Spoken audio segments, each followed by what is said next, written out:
Good morning. It is Zena Krogadal, your American Dream Makers host. I am so glad you're able to join us this morning. And if you are here live, please go ahead and share this out. I've got an amazing guest this morning, and she's going to share some really critical information. She's an amazing woman of many, many talents. And so I want to make sure that you guys share this out. And also, if you can go to streamyard.com/Facebook, give StreamYard permission so we can see your comments, because we definitely want to see your comments. So if you're here, that'd be great. Pop in and tell us hello.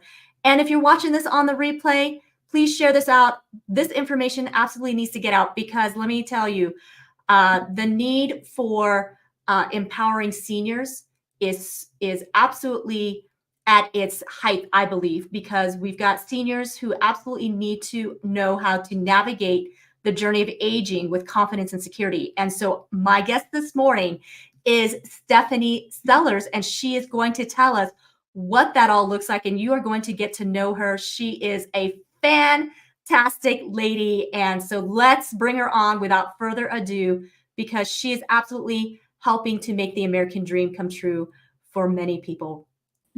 Hi there, Stephanie. Hi. How are you? I'm amazing. How are you? I'm doing really well this morning, Stephanie. So I am so glad that you are able to be with us today, because I know you are like crazy busy, because you've got so many hats and so many talents, but your passion is to help empower seniors. And I love that. I love that. So as we get started, Stephanie, why don't you give us a little bit of background about yourself, who you are, where you're from, and what led you to want to come out and help seniors? Thank you so much for having me, Zena. I am just a little girl from a very small town in North Carolina, and I am very blessed. You see, at 28, I had the first of 7 mini strokes, and that will change your life. And it put me on a brand new trajectory. I've always enjoyed and loved being in healthcare, and I was in healthcare for 34 years. And after the first stroke at 28, and 2 weeks later having the second and third stroke, and having a 10-year-old and a 5-year-old, your life is forever changed. You look at things a lot differently. And I say that because I no longer took everything for granted. At 28, you're not saying, oh, I've got forever to think about getting old and thinking about who's going to take care of my children if something happens. That's down the road. You're thinking about all of the love and what you're doing with the kids and getting them everywhere they need to go, right? And going to work every day, providing for them. And suddenly everything stops. Mm-hmm. Well, after the third one, in the second week, I then was thinking, okay, is one going to take me out? Then I started having the brain fog, and things were not processing the way a 28-year-old was processing. I was then processing the way a 70 or 80-year-old was processing. And although the neurologist was saying, Stephanie, it's going to come back, you're going to be okay, it took a little bit. So my love in healthcare began to change. I loved it. I just started gravitating more towards the senior realm of healthcare rather than general practice. I started going towards a specialty, and my specialty led me to assisted living and memory care. And I got into the dementia realm as well. And fast forward, I have 7 strokes. And at that point, you're then truly living. I'm 52. My body says I'm 52 if you're looking at me, but cognitively, I'm slower than a 52-year-old person.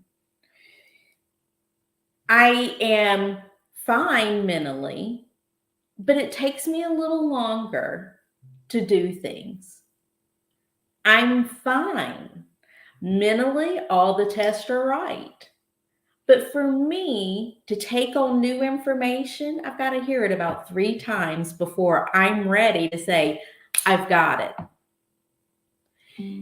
So that's created this, I understand it, what seniors are going through, and I can put in words what it's like for them as they're going to be aging.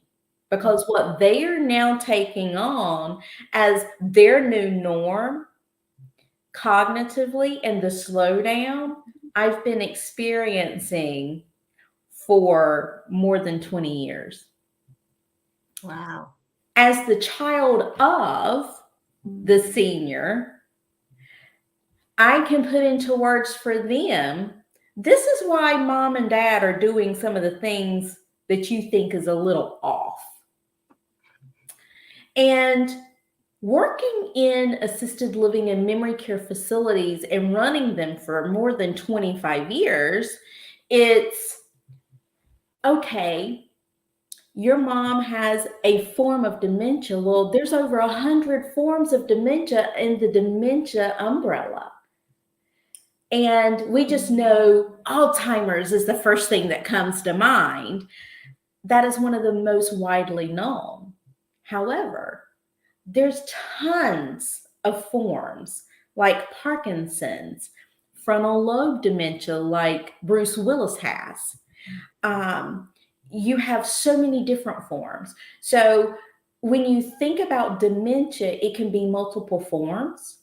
And when families would come into the assisted living and they would say, well, my mom's doing this or they're doing this, then I can step in and say, well, this is why they are doing what they're doing. And let me give you some of the why so that you can understand. And then I'm opening up this whole new world so that they're not saying, well, she's just not listening to me. And when we come with the knowledge, the scary of the situation dissipates. And then they're opening themselves up to say, okay, I need to understand, listen, and not just totally react. And so often as the child of the aging parent, we are not wired to become the parent to the parent. Right. And walking the children of the aging parent through that is huge. And it's a lot of acceptance. It's a lot of grief. And it's very cyclical, what we're going through in every situation. So what I've learned is everything happens for a reason. We are put in people's paths for us to impart into them or them to impart into us. And when we walk in God's will, He puts them in our path, and we are just to be His light. And when we do that, everything works out. It works out the way it's supposed to. And at the same time, we are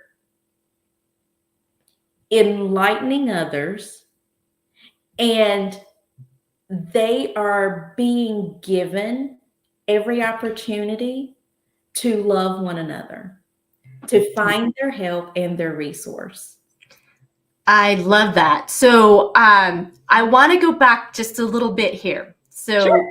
You had mini strokes Yes. Age of 28. Now, did they come up with a diagnosis for you? The Did they first 3 were Okay. migraine induced, Oh, wow. and the last 4 were stress induced. At the age of 28. Wow. And so that obviously was a life-changing moment as you described, because it obviously changed things that you couldn't do what another 28-year-old, was out there No. doing. And you were faced with the possibility of, am I even going to live into my 30s? Is that, Yeah. yeah. Okay. So in that, obviously you didn't let that keep you from going on, because you could have just crawled into a hole and felt sorry for yourself and clicked on the disability button and said, I'm done. But you obviously didn't, because look at you today. So walk us through that a little bit of what helped you to get through that trial, that storm, that thing that was in front of you that you could have just said, forget it. I'm just going to wait till death comes and takes me. As a mom, there is no quit. When you've got 2 little ones and you've always told them, we don't stop, we just like in baseball, you are on a team. Our family is our team. We don't stop. When it gets hard, we pull our big girl panties up and we go out there. We go do what it takes. We're not quitting in the middle of the game. I didn't have an option. You don't give up. You find a way. When I look at obstacles, I don't look at finding ways to go around them. I go through them. Some people say I go over them. As a little person of being 4'10" and 10 inches and 3/4, and I am very proud of my 3/4. It's hard for me to go up high. I have to climb. I'd rather bust through the door or bust through the obstacles so that people can come behind me. Yeah, I reach back and pull people up with me all the time, but why not make the door? I love that. You're like small, a dynamite comes in small packages. So that's what it is. I absolutely love that, Stephanie. And you are right. There is something that God places in us as mamas that you have to keep going, because the strength comes from, you've got little ones that are looking and you're teaching, and you're right. They are watching more than they're probably even hearing the words that you're saying. And I love that not only are you the type of person to just bust through the obstacles, but you love to bring other people along. So this journey of helping seniors sounds like that it's just that avenue right now. I want you guys to come along with me.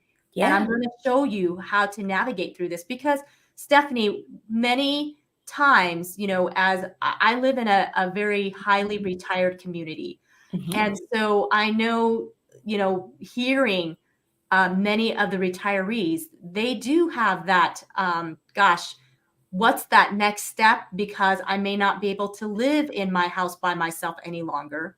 My children want me to sell my things and come home, but how are they going to take care of me? I mean, all these questions come about, and when they're looking at the later stages of life, first of all, emotionally, that can be very devastating when you've been an active person all your life, and then suddenly you lose the cognitive abilities and the physical abilities that you did not have. Stephanie, it's amazing to me to hear that what had happened to you at the age of 28, God is using you to help those to come along, because like you said, you understand. So tell us, as people are asking these specific questions, what does that next step look like? And you're having this consultation with them when you're looking at them, what words of encouragement do you have for them? Zena, that's a great question. You know, the first thing I say is aging in place can be done, and it can be done safely. And aging in place does not mean that you will necessarily stay in the home you've been in for 30 years. Aging in place in your home can be whatever home you choose to be in for this period of time. Home is where the love of your family is, where you're cared for safely. Let me give you an example. My mom and dad have just moved into a one-story ranch home after 32 years of living in a home, and they did not want to move. It was a two-story, 3,200 square foot home. All the bedrooms were upstairs, and if they made a bedroom downstairs and a full bath downstairs, they were going to price themselves out of that development. They had more than enough money to do it. The development was great. They didn't want to leave the little pond behind them. But I said, you're going to spend more money. You're not going to get the money out of it. Why are you doing it? Change is hard, but you're making more room and more for you to keep up with. Let's move to what's right. Let's get rid of the things you don't need, and let's live in what you need now. Downsizing is not bad. The love you have for one another isn't going away. It's just moving to a new home that is more suitable for you. It's one where we're having handrails in the bathroom so you don't fall, where you don't have the lip going into the shower or going over the tub to get in. Rather than having the microwave up over the stove and having to pull things out, it's going to be where it's hip level, or we're going over like it's a drawer so that we're not going to get burned. Let's look at things to make it safe. You know, let's think about this. We spend so much time with our toddlers and our babies, keeping them safe from getting hurt when they fall, from getting hurt when they reach and touch something or putting their hands in the outlets. We go around and put all those little safety measures in, right? How much time do we put into keeping me, now that I'm a senior, I've got my AARP card, safe, and my parents safe from the falls? I'm not saying go and get all the little pool noodles and wrap it around stuff. We don't need to be wrapped in bubbles, okay? But what are we doing to protect them? It can be little things like moving the rugs, because a fall can be prevented. And a fall is not just a fall. Let me give you a statistic. 99% of all falls in the home are preventable. Now, when a senior falls, they most likely will break a hip, a leg, a bone, okay? If it is a hip or a femur or a rib, most likely they will, 95%, of them will end up with pneumonia. Interesting. Now, if they are in their late 70s, 80s, or above, and they break the hip, most likely within the next 6 months, they will pass away, and it will not be a result of the hip fracture. It will be pneumonia. That is interesting. So what is the correlation between the hip fracture and pneumonia? Is it because of not moving around? The inability to move. And your lungs fill with fluid because you're not moving, you're coughing, you're not able to get the fluid up and get it gone. And then you're going to end up passing. And the fall is secondary because of the pneumonia becomes the primary diagnosis. So, how do we prevent the fall? Well, I go into homes and I do assessments. And I do 19-point home assessments for safety. I go in and I do full assessments for comprehensive assessments to say, how are you aging in place? What are you looking to do? Are you wanting to stay here? Well, let's see if you and your home are a match, because you may not be a match. But if you are, let's see what we can do to make you, rather than a 50% match with your home, what can we do to get you a full 100%? Is it feasible? Are you just wanting to stay here a little while? What happens if your spouse passes? And I start asking hard questions in that assessment. And then I come back, I'm looking at everything from cognitive standpoint to fall and risk assessment inside the home, outside the home. I'm looking at what can be done in the home for modifications to keep them there. And then I'm sitting back and I'm saying, okay, with what I'm seeing, with what they're doing, it may not be a good idea for them to be here at all. Maybe it's time for assisted living. Maybe they can stay here if they get some PT and OT, physical therapy or occupational therapy or both. I'm sorry, I'll throw a few ABC words at you with all the health care.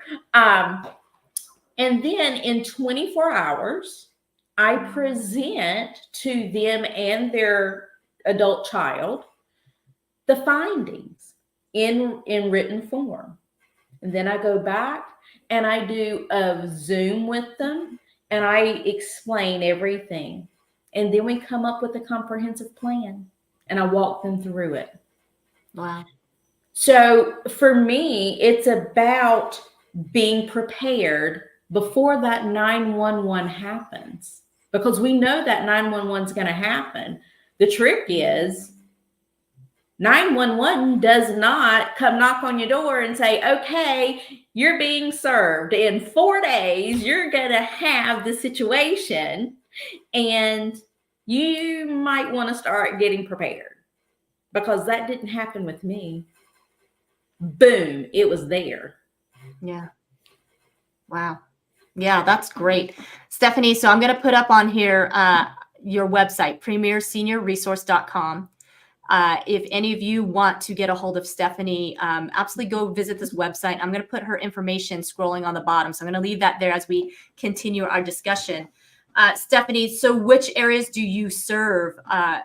Do you have your services in? I am all over North Carolina, of course.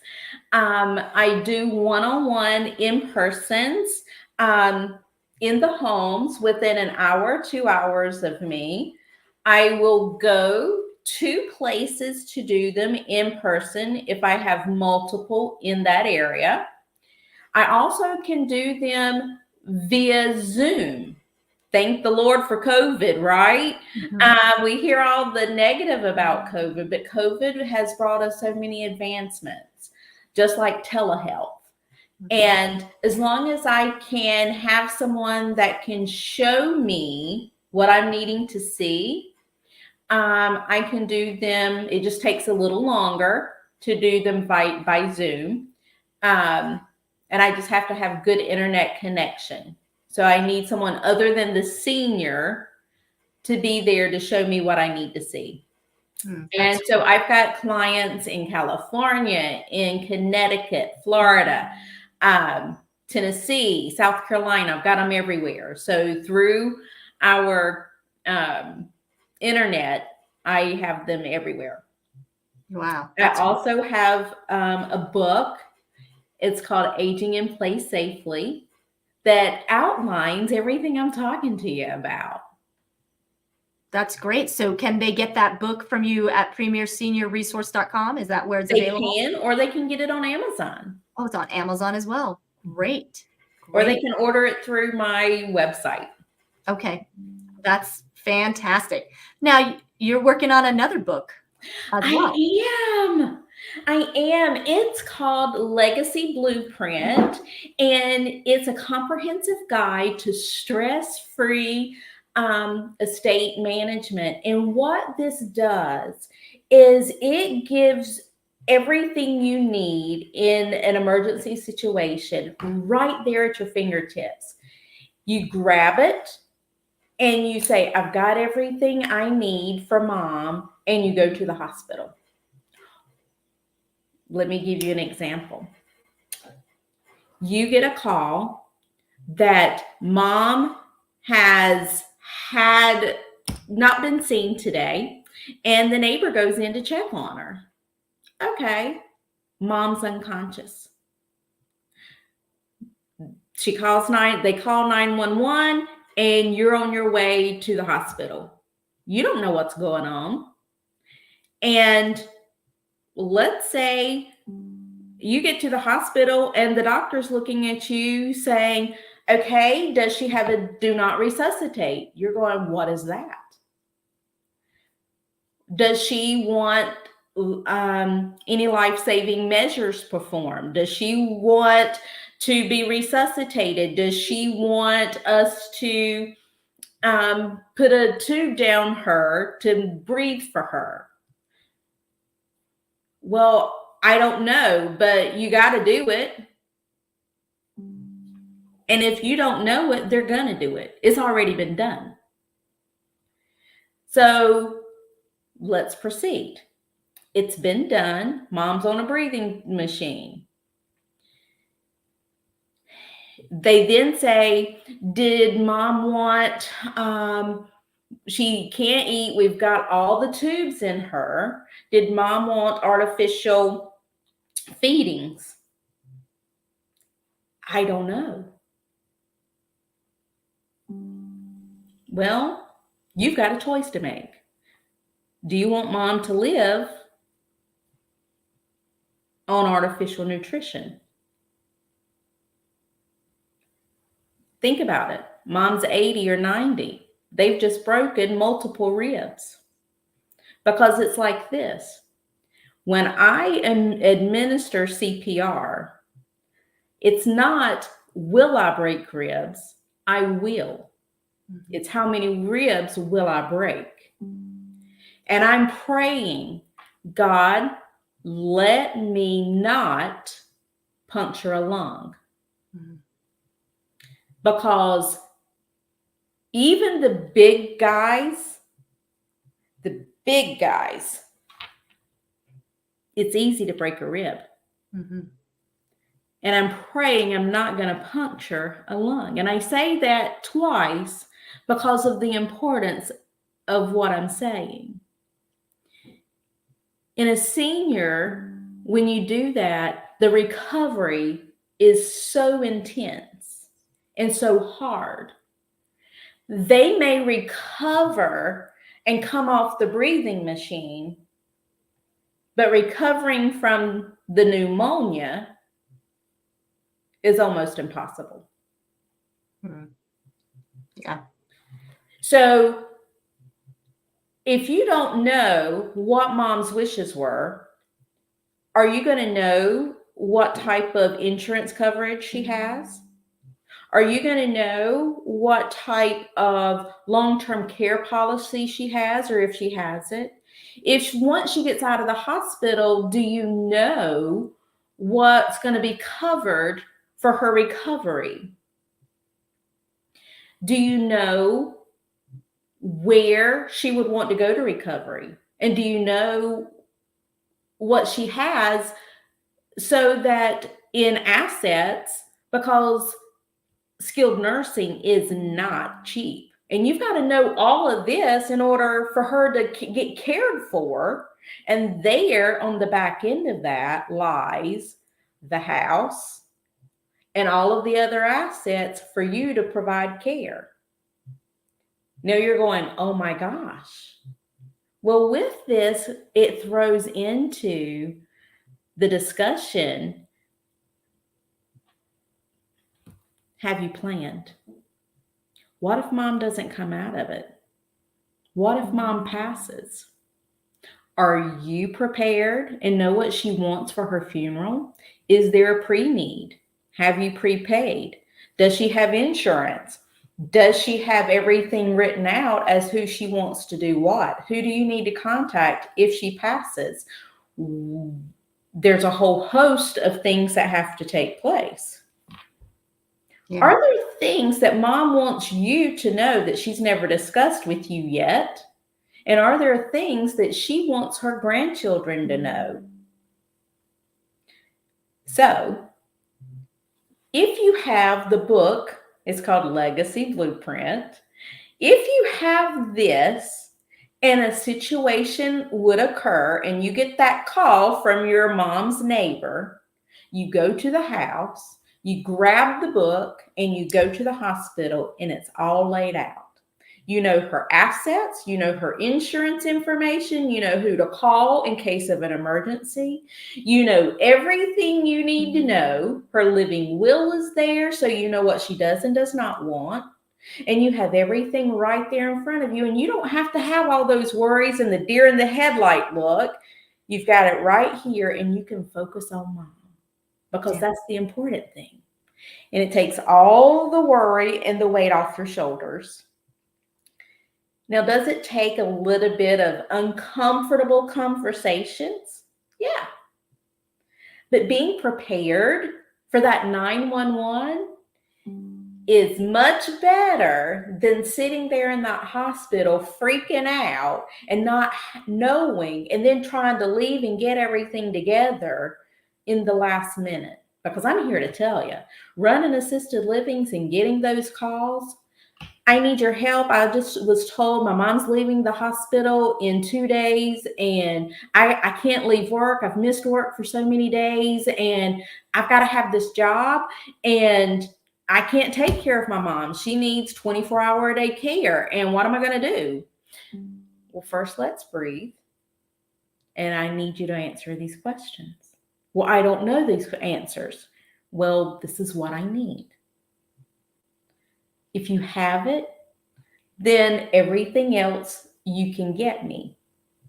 But having it is the first step. Yeah. Makes total sense, Stephanie. And it's good that you are there guiding them through these, because you're right. Many people don't sit there and think of those things because, let's be honest, most people don't really want to think about death or talk about death. They feel like it's a voodoo. So let's not talk about that because that means it's going to happen. It doesn't have to be the taboo subject that we've been raised with. And I like to look at it as being prepared. And when you've experienced, okay, I could have been taken out today. And it's not necessarily the old person that needs to look at this. Anyone that has a family, regardless of your age, needs the Legacy Blueprint book. Because you've got guardianship issues to worry about if you've got a child. Let's take, for instance, the bridge that just collapsed. They had families. There's a lot of things. These people were just on their way to work or going home, or they were on the bridge working, and life ended. We don't know if we're going to get home from the grocery store. Are we prepared? We don't know. So I don't look at it as it being bad. I look at things as being prepared so that my children and now my grandchildren are okay, and I'm taking care of them. And they know what I want and what my wishes are. And that way they don't have to worry about anything. Mom took care of what she wants. Here's the book. We just got to take care of her stuff. It's all done. And that way, I'm not burdening them to have to say, would mom want this or not? And is it okay for me to say she doesn't want life support, or she doesn't want to eat, or we let her live this long? Stephanie made the decision. It was mom's decision to make. Yeah. That's so cool. I'm just so glad that you are around and this is your mission, to go out and help those that, like I said, they, really haven't thought about these things and these steps. And you're right. When you leave it to the very end, it can be very devastating. I mean, you're already dealing with the emotions, and then having to not have a plan in place, it can make it very difficult to get through all that, because the reality is that you have to make decisions. So are you willing to make the decisions before the emotions hit and the chaos hits, so that you already have a plan? At least that's done. And because it can get overwhelming when you've got all these emotions happening and then all these decisions coming after you and you don't know. And and we certainly went through that when my mom passed, and she ended up with pneumonia, and she had been bedbound for a couple of years, and so ended up on a ventilator, had coded, and all of those things. And it was a difficult time because my dad wasn't really sure what he wanted to do, in that situation. I mean, we worked through it as a family, and ended up making the decision to go ahead and just let her be in peace, because there was just no recovering. I mean, the signs were just there. But it definitely put a lot of questions, for my sister and I. And okay, so what do we do? And for the next parent, and what things do we have in place? And so absolutely, these are the discussions you have to have ahead of time, because you also want to be respectful of the wishes of what your parents have too. And sometimes if you don't express that ahead of time, and it's funny, Stephanie, because I have basically expressed it to my husband and to my kids, just verbally, things, and they'd be like, why are you talking about this? Why are you talking about this right now? I'm like, because I just want you to know that in the end, if I have to be on life support and there is really looking like there's no hope, I just want you to know I know where I'm going, and it's okay. Like, don't feel like you have to keep me around for whatever. I know where my permanent home is. So I just want you guys to know ahead of time. If it doesn't look so great, just please, don't leave me there for years and years. It's great to have those discussions, and it makes it easier to go ahead and put it on paper. Mm-hmm. Yeah. I would encourage you and everyone listening, put it on paper. You've already started the discussions. Go put it on paper and make it official. You can even look them up in your state online and get those done, but you can't sign it unless you're in front of a notary. And then make sure that living will is in the hands of every one of your healthcare providers and in your healthcare portal and at the hospital that you use, so that your your next of kin knows where it's at and what it says, but it's with those providers. Mhm. It is so important. And, going through all of the motions of getting everything done, but at least having those conversations are so important.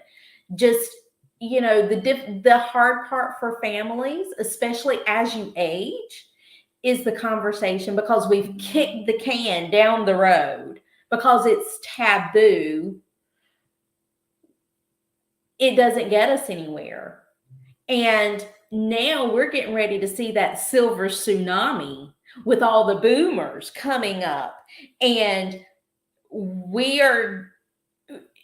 it's going to be where people that are baby boomers, by the year 2030, there's going to be 64 million baby boomers just in the United States. Wow.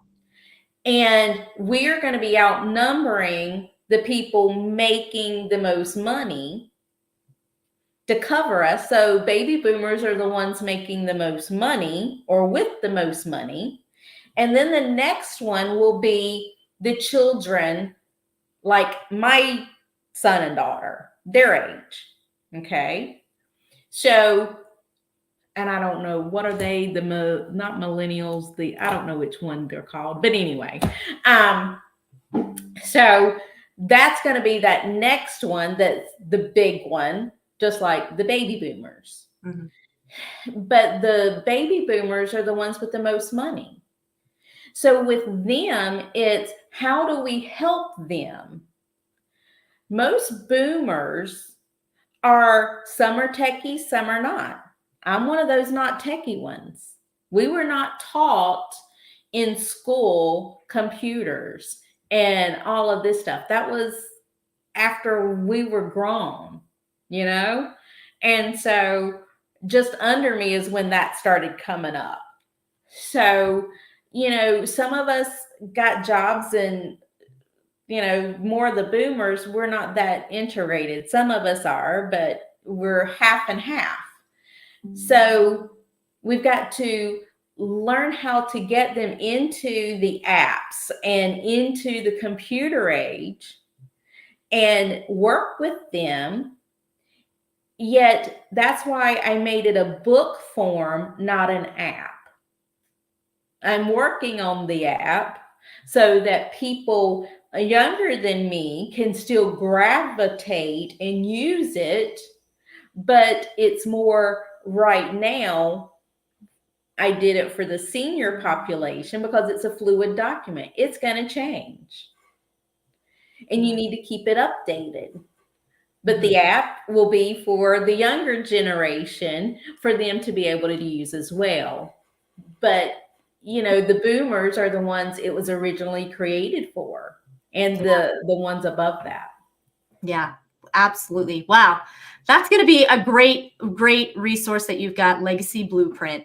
And so you guys absolutely go to premierseniorresource.com, check out Stephanie's website, check out all that she's doing. You obviously have a lot of gifts and talents, and that those strokes did not, I know you talk about it slowing you down. I don't think it slowed you down, Stephanie.